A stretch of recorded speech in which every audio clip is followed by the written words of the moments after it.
Dual screen phones, in themselves nothing new. Think of some of the old Nokia smartphones, for example, some of the organisers with phones built in. This one, though, is a bit different. This one has a regular capacitive touchscreen display on the front. It's running the latest version of Android called Jelly Bean.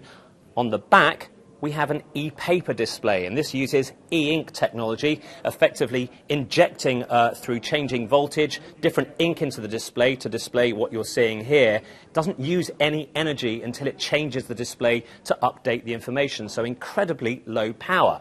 Now, what's the thinking behind this phone, I hear you ask? Well, with me is Vlad Martynov from Yota, the Russian startup behind this handset.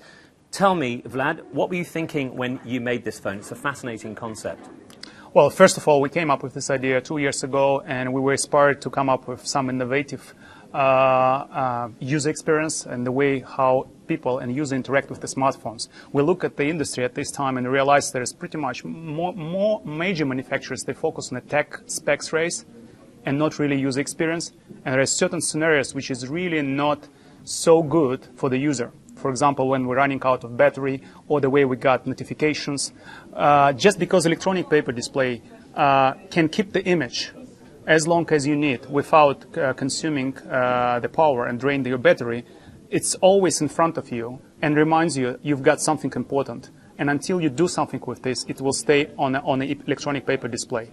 And that's completely changed the way you've got notifications. It's completely changed the way you consume the data because it doesn't that make it more distracting as a user experience if the phone is always there with the information always in front of them? There is a fear right now because the phone is off. It's always black. It's a fear there is something important happening there and you are not aware. But with our phone, you are aware if it's important or not. So talk me through some of the scenarios where you envisage people using that second display. For example, I'm in London, I don't know how to get from point A to point B. I open Google Maps and start using the smartphone to get to more point of destination. Suddenly I see the battery is running out, like 1%. I can make one gesture and put this image of the map on an electronic paper display. First of all, it will last longer. I can still use the Google Maps. But when they're completely out of battery, the image stays there.